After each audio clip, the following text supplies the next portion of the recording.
दोस्तों, क्या आप आईटीआई के सरकारी इंस्ट्रक्टर बनना चाहते हैं? अगर आप कहीं भी जॉब कर रहे हैं, कहीं भी नौकरी कर रहे हैं या ट्रेनिंग कर रहे हैं, तो अगर आपके दिमाग में ये बिल्कुल बैठा हुआ है कि मुझे गवर्नमेंट जॉब करनी है, तो पहली बात ये कि किसी को भी 100% तो श्योरिटी किसी भी जॉब की नहीं होती है। बट अगर आप चाहते हैं कि इन फ्यूचर, यानी जिसका आप जानते हैं कि गवर्नमेंट में आईटीआई में अनुदेशक बनने के लिए 40 साल एज होती है, प्लस जो कैटेगरी वाइज यानी ओबीसी, एससी, एसटी, दिव्यांग का जो कोटा होता है, जिसमें एज रिलैक्सेशन यानी उम्र का जो आरक्षण मिलता है वो भी मिलता है।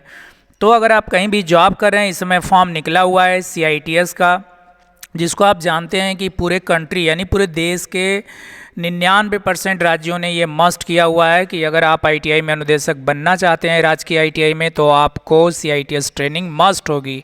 1% 2% राज्य ऐसे हैं जिन्होंने सीटीआई को मस्ट किया नहीं है, लेकिन अगर आपने सीआईटीएस या सीटीआई की ट्रेनिंग की हुई है तो आपको वरीयता दी जाती है या आपके मेरिट में उसका नंबर अलग से ऐड होता है।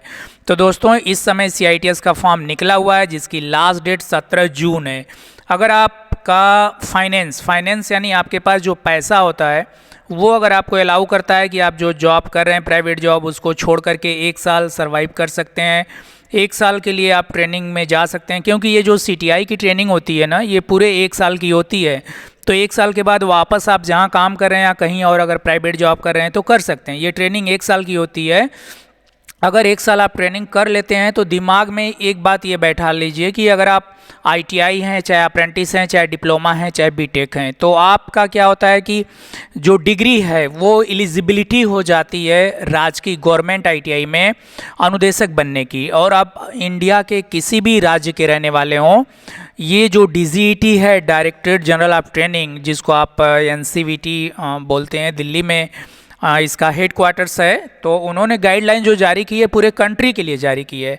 तो अगर आपका वित्तीय फाइनेंस या फैमिली कंडीशन आपको अलाउ करती है 1 साल की ट्रेनिंग करने के लिए, तो आप इंडिया में गवर्नमेंट एनएसटीआई से, जहाँ पे एनएसटीआई है, फीस बहुत कम होती है, नहीं के बराबर होती है, तो आप वहाँ से ये फॉर्म डाल करके आप एंट्रेंस एग्ज़ाम देकर यदि आपका सिलेक्शन होता है तो आप कर सकते हैं। ज़्यादातर बच्चे जो मिलते हैं वो ये बताते हैं कि सीटीआई की ट्रेनिंग करना बेकार है, सीटीआई करके ये बैठे हैं, ये 10 साल से बैठे हैं, ये 5 साल से बैठे हैं। तो भाई, सबसे बड़ा सवाल तो ये है कि ज़रूरी नहीं है कि सीटीआई किए हुए 100% जॉब मिल ही जाए। मुझे भी मिल गई, तो मैं तो यही बताऊंगा कि अगर सीटीआई नहीं रहता तो मुझे जॉब नहीं मिलती, मैं गवर्नमेंट आईटीआई में नहीं आता। तो यह एक इंट्रो, मान लीजिए कि थोड़ी सी इन्फॉर्मेशन थी जो इसके इम्पोर्टेंस के बारे में मैं बताया। इससे मेरा कोई विशेष लेना देना नहीं है, लेकिन सारी पिक्चर्स मैंने इसलिए क्लियर कर दिया कि आपके माइंड में जो चल रहा होगा, आप चाहें तो मेरे टेलीग्राम ग्रुप E&Info को ज्वाइन करके वहाँ से भी मुझसे सवाल कर सकते हैं। अगर मेरी ये इन्फॉर्मेशन, अगर आप सीटीआई से रिलेशन रखते हैं, आईटीआई से रिलेशन रखते हैं, तो आप मेरे इस चैनल को सब्सक्राइब कर सकते हैं। अगर मेरी वीडियो अच्छी ना लगे तो सब्सक्राइब नहीं भी कर सकते हैं। तो यह एक इन्फॉर्मेटिव इन्फॉर्मेशन है जो मैं आपको दे रहा हूँ। अभी मैं आपको बताता हूँ कि इसका पूरा डिटेल्स, यानी डिटेल्स इन सेंस आप फॉर्म को कैसे भरेंगे, रजिस्टर कैसे करेंगे, क्या क्या डॉक्यूमेंट्स लगेंगे, किस तरह से आवेदन होगा। क्योंकि ये वीडियो वही लोग देखेंगे जो सीटीआई करना चाह रहे होंगे या करेंगे। ये वीडियो वो लोग नहीं देखना चाहेंगे जो सीटीआई कर रहे हैं या कर चुके हैं, क्योंकि उनको ये पता है कि इसमें जो भी है एडमिशन से रिलेटेड इन्फॉर्मेशन है। तो अब तक जो मैं बताया हूँ, बहुत इम्पोर्टेंस जो इन्फॉर्मेशन है वो मैं आपको दिया हूँ। आइए देख लेते हैं। पहली बात तो मैंने बताया कि 17 जून इसकी लास्ट डेट है। कुछ दिन पहले एक एरर आया था जिसमें बहुत सारे बच्चियों ने मेरी टेलीग्राम ग्रुप E&Info से सवाल किया कि सर, एससीवीटी से जो लोग आईटीआई किए हैं उनका फॉर्म ऑनलाइन नहीं ले रहा है, सीओई वालों का नहीं ले रहा है। तो फिर से एक बार साइट अपडेट हो गई है। मैंने उस समय टेलीग्राम ग्रुप में भी बोला था कि लास्ट ईयर लिया था, 2-4 दिन आप रुक जाइए, 17 जून लास्ट डेट है, उसके बाद फॉर्म भर लीजिएगा। तो एससीवीटी को कंसीडर कर लिया है। लास्ट डेट मैंने बता दिया। थोड़ा आपको मैं यहाँ पे देखिए, कुछ नहीं करना है। आप जो एड्रेस बार होता है ना आपके मोबाइल में, इसको एड्रेस बार बोलते हैं, तो इस एड्रेस बार में निमी ऑनलाइन एडमिशन आप जैसे ही टाइप करेंगे nimiOnlineAdmission.in, तो ये पैनल आ जाता है। इसमें बहुत सारी इन्फॉर्मेशन है। एक इन्फॉर्मेशन है कि लास्ट डेट कब है CITS की, दूसरा है कि कैसे अप्लाई करेंगे, इंग्लिश में भी दिया है और हिंदी में भी दिया है। आप जैसे स्टेट के रहने वाले हैं जिसमें आपको बेहतर समझ में आता है वो वाले पर क्लिक कर लीजिए। इंग्लिश पर क्लिक करेंगे तो इंग्लिश में इन्फॉर्मेशन आ जाएगी, हिंदी में आ जाएगी। उसके बाद आप कैसे, यहाँ पे देखिए बोल्ड में करके दिया है कि अप्लाई CITS एडमिशन 2023 में अगर एडमिशन आप पाना चाहते हैं, लेना चाहते हैं, तो वहाँ पे क्लिक करिए और फॉर्म भरिए। तो मैं ये चीज़ आपको दिखा दे रहा हूँ, थोड़ा सा ये आपके लिए हेल्पफुल होगा।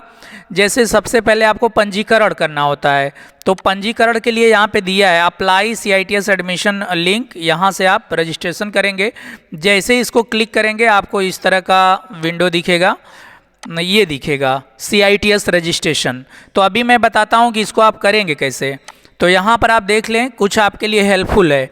जैसे ही आप अपना नाम डालेंगे, ईमेल आईडी डालेंगे, फिर उसके बाद मोबाइल नंबर डालेंगे। मैं आपको बता दूं कि ये आप अपने मोबाइल में भी लिख कर रख लीजिए कि आपने ईमेल आईडी क्या डाला है। बहुत सारे बच्चों का कई सारा ईमेल आईडी आप बना के रखते हैं, कई सारे सिम भी चलाते हैं। तो ईमेल आईडी और मोबाइल नंबर आप वही रखिए, यूज़र आईडी और पासवर्ड।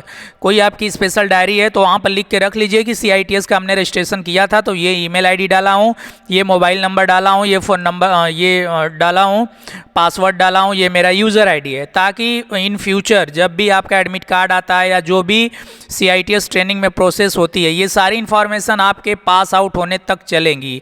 यही बाद में संशोधन करने में और कराने में बहुत आपको दिक्कत होगी। तो आइए हम बात करते हैं। बता दिया हमने पहले ही कि क्या क्या चीज़ें होगा। उसके बाद यहाँ कैप्चा डाल के आप रजिस्टर कर देंगे।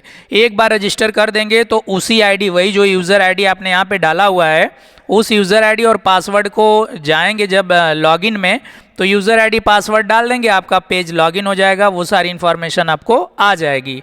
बार बार आपको रजिस्ट्रेशन करना नहीं होगा, वन टाइम रजिस्ट्रेशन। जैसे यहाँ जब आपको एडमिट कार्ड निकालना होगा, फीस जमा करना होगा, एडमिशन के लिए जाना होगा, कोई भी XYZ जो प्रोसेस होंगे, एडमिशन होने के बाद भी यही आपका यूज़र आईडी वहाँ पर यूज़ होगा। और भी जो इन्फॉर्मेशन आपने CITS ट्रेनिंग के दौरान जब आपने अपना रजिस्ट्रेशन किया तो आपने डाला था। वीडियो थोड़ी लंबी हो रही है लेकिन इन्फॉर्मेशन बड़ी है इसलिए थोड़ी लंबी होगी। उसके बाद यहाँ कैप्चा डाल के लॉगिन कर देंगे। OTP वेरिफिकेशन आपके मोबाइल नंबर, जैसे OTP वेरिफिकेशन करेंगे, सबमिट बटन होता है, सबमिट कर देंगे तो आपका ये रजिस्टर्ड हो जाएगा और वेरिफिकेशन भी हो जाएगा। वेरिफिकेशन आपके जो दिए गए ईमेल आईडी पर OTP आएगा और जो मोबाइल नंबर आप दिए रहेंगे वो आएगा। यहाँ पे सबमिट हो गया, वेरिफिकेशन हो गया। वेरिफिकेशन होने के बाद पंजीकरण का फॉर्म आपका खुलता है जिसमें आप पर्सनल इन्फॉर्मेशन भरेंगे। पर्सनल इन्फॉर्मेशन में वो सारी इन्फॉर्मेशन होगी उसी जनसेवा से या उसी कंप्यूटर कैफ़े से आप करिए जहाँ पे फॉर्म ऑनलाइन होते हैं। अदरवाइज़ कोई भी इन्फॉर्मेशन अगर रॉन्ग हो गई और वेरिफिकेशन में आपका गलत पाया गया तो ऐसे भी आपका एडमिशन रिजेक्ट हो जाएगा। तो जेंडर है, आधार नंबर है, माता पिता का नाम प्रॉपर आप अपने मार्कशीट जो हाई स्कूल इंटर की सर्टिफिकेट है उसके अनुसार डालिए। दो चीज़ यहाँ पर है, एक एक्स सर्विसमैन है, अगर आप एक सर्विसमैन हैं तो यस करिए, नहीं है तो नो। बाकी फिजिकली चैलेंज्ड में अगर आप विकलांग हैं तो डालिए, नहीं है तो नहीं डालिए। मार्शियल स्टेटस यहाँ पे है, मार्शियल स्टेटस में आपका है शादी हुआ है नहीं हुआ है। उसके बाद आप डिप्लोमा है, ITI हैं, डिग्री हैं, क्या है वो सारी इन्फॉर्मेशन है। इस तरीके से बहुत सिंपल इंग्लिश लैंग्वेज में है, सारी चीज़ें आप भर सकते हैं। परमानेंट एड्रेस है, कॉरस्पॉन्डेंस एड्रेस है। कॉरस्पॉन्डेंस एड्रेस का मतलब कि आप जहाँ पे रहते हैं वहाँ का एड्रेस और परमानेंट घर का एड्रेस। बाकी सारी चीज़ें ज़्यादातर लोग दोनों सेम ही भर देते हैं।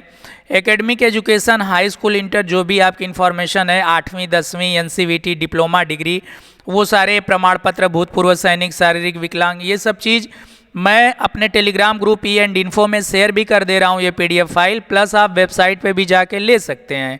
उसके बाद पहले से ही आपका सब सर्टिफिकेट क्या क्या लगेगा।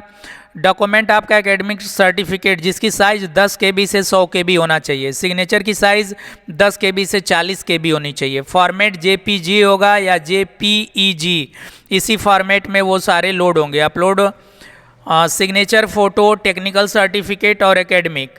उसके बाद आपका जाति प्रमाण पत्र, उसमें आप सेलेक्ट कर देंगे जो फॉर्म ऑनलाइन करते हैं, या खुद आप स्वयं ये चीज़ें कर सकते हैं। लेकिन अगर कोई रिस्क न लेना चाहें तो साइबर में जाके कराइए, 50-60 रुपये जो भी लगेगा। उसके बाद choose the trade and exam centre, select the trade, जिस ट्रेड से आप संबंधित हैं वो ट्रेड यहाँ सेलेक्ट कर लीजिए, सारे ट्रेड आ जाएंगे, जैसे ड्रेस मेकिंग है। और उसके बाद एग्ज़ाम सेंटर यहाँ डाल दीजिए जो आपके नियरेस्ट है, जहाँ कहीं भी आप रह रहे हो वहाँ से जो नज़दीक होगा वो एग्ज़ाम सेंटर डाल दीजिए प्रथम। सेकंड एग्ज़ाम सेंटर में दूसरा ऑप्शन डाल दीजिए, तीसरा 4 एग्ज़ाम सेंटर आप डाल सकते हैं, वहाँ से सेलेक्ट कर सकते हैं। सेव एग्ज़ाम सेंटर, चारों एग्ज़ाम सेंटर आपने सेव कर लिया। उसके बाद आप आगे बढ़ेंगे, फिर नेक्स्ट पेज पे व्यू डिटेल्स, आपको वो जो चीज़ें भरे हैं वो सारी चीज़ें आपको दिख जाएंगी कि आपने क्या किया है। उसके बाद आपको पेमेंट करना है। पेमेंट करने के लिए आपका ऑप्शन आ जाएगा, वहाँ पे लिखा है कि बिलिंग विवरण सत्यापित करें। पंजीकरण शुल्क का भुगतान करने के लिए क्लिक हियर, मतलब वहाँ पर आप क्लिक करेंगे और आगे बढ़ेंगे। आगे बढ़ने के बाद ये आपका आ जाएगा भुगतान वाला पेज। इसको बिल्कुल संभाल कर रखना होता है, क्योंकि जब एडमिशन होता है ना तो वो ये मांगते हैं कि आपने जो पेमेंट किया था उसकी स्लिप दिखाइए। तो ये रहेगा, नहीं भी मांगते हैं तो कोई बात नहीं, बट रहना चाहिए। नहीं रहता है तो जो डॉक्यूमेंट्स वहाँ मांगेंगे वो आप प्रोड्यूस करेंगे, देंगे, जो डॉक्यूमेंट्स नहीं मांगेंगे नहीं देंगे। ये आपका बिलिंग हो गया। मेक पेमेंट कर दीजिए, मेक पेमेंट करके प्रिंट आउट उसका लेके आप अपने पास रख लीजिए। इस तरीके से आपका आवेदन सफलतापूर्वक सबमिट कर दिया गया है और जल्द ही ईमेल मोबाइल माध्यम से संपर्क किया जाएगा। संपर्क क्या होगा कि जब आपका एग्ज़ाम होगा तो एग्ज़ाम के लिए एडमिट कार्ड या जो भी इंफॉर्मेशन होगी आपको निमी की तरफ से मिल जाएगी। तो इस तरीके से आपको फॉर्म भरना है। रजिस्ट्रेशन के लिए मैंने पहले ही बता दिया था कि एक बार रजिस्ट्रेशन कर लेंगे तो बाकी आपको होता रहेगा। दोस्तों, सबसे बड़ी और खूबसूरत बात यह है कि मैं बार बार कह रहा हूं कि अगर आपका घर, आपका परिवार, आपकी व्यवस्था आपको अलाउ करती है कि चलो हम 1 साल CITS कर लेते हैं, तो आप बिल्कुल कर लीजिए। चाहे आप ITI पास हों, अप्रेंटिस पास हों, डिप्लोमा पास हों, डिग्री पास हों, आप CITS कर लीजिए। CITS किए रहेंगे। अगर माइंड मेकअप आपका ऐसा है कि नहीं हमको ITI में अनुदेशक बनना ही है, CITS की जो ट्रेनिंग होती है ITI में अनुदेशक बनने के अलावा आप पॉलिटेक्निक में लैब इंस्ट्रक्टर बन सकते हैं। तो पॉलिटेक्निक में लैब इंस्ट्रक्टर बन सकते हैं, उसकी भी पे लगभग शायद ITI के इक्वलेंट ही होती है। तो 2 ही ऑप्शन होता है। तो पॉलिटेक्निक में लैब इंस्ट्रक्टर बनने के चांसेस बहुत कम होते हैं, जबकि पूरे देश में ITI का अनुदेशक बनने का चांसेस ज़्यादा होता है। तो आप बिल्कुल समर्पित हैं कि मुझे ITI का अनुदेशक बनना ही है। आप महिला हैं, पुरुष हैं, लड़के हैं, जो भी हैं, अगर ये माइंड में है तो आप कंटिन्यू करिए। और मैं ITI के बच्चों को स्पेशली रिकमेंड करता हूँ कि वो अगर फील्ड में भी जाएंगे तो उनको बहुत बड़ी जॉब नहीं मिल पाती ITI के बाद।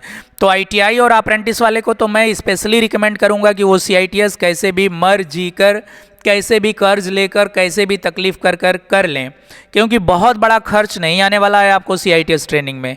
मुश्किल से 3-4 हज़ार रुपये आपकी फ़ीस होगी और आपको जो अपना खाने, रहने, कपड़ा धुलने के लिए जो सामान्य आवश्यकता आपकी स्टेशनरी लगने वाली हैं, बस यही है। थोड़ा बहुत मेहनत करके कैसे भी आप एक बार कर लेंगे तो आपका फ्यूचर इन सेंस आप ये सेटिस्फाइड हो सकते हैं कि चलो हमारे पास डिग्री है, इन फ्यूचर हमें जॉब मिल सकती है। 1 साल की बात है, 1 साल के बाद तो लाइफ टाइम आपको प्राइवेट जॉब करनी ही है।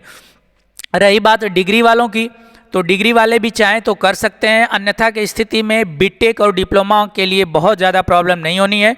उनके लिए फील्ड बहुत बड़ा ओपन फील्ड है। इंडिया तो इंडिया के बाहर भी आप अच्छी खासी सैलरी में जॉब कर सकते हैं। लेकिन ITI वालों का कहीं गुजारा होने वाला नहीं। 10 से 15-20 हज़ार जाने में सारी गति हो जाती है, 4-5 साल लग जाते हैं। और जो काम होता है ITI के लोगों के लिए आप सभी जानते ही हैं। तो इस वीडियो में दोस्तों बहुत कुछ मैंने बता दिया। और कुछ आपको जानना है तो पहली बात, अगर आप चाहते हैं कि मैं सारी अपडेट आप तक पहुंचती रहे तो चैनल को जरूर सब्सक्राइब कर लें, अच्छा लगे तो, अन्यथा एज योर विश। मिलते हैं नेक्स्ट वीडियो में नेक्स्ट इन्फो के साथ। तब तक के लिए thank you so much, take care.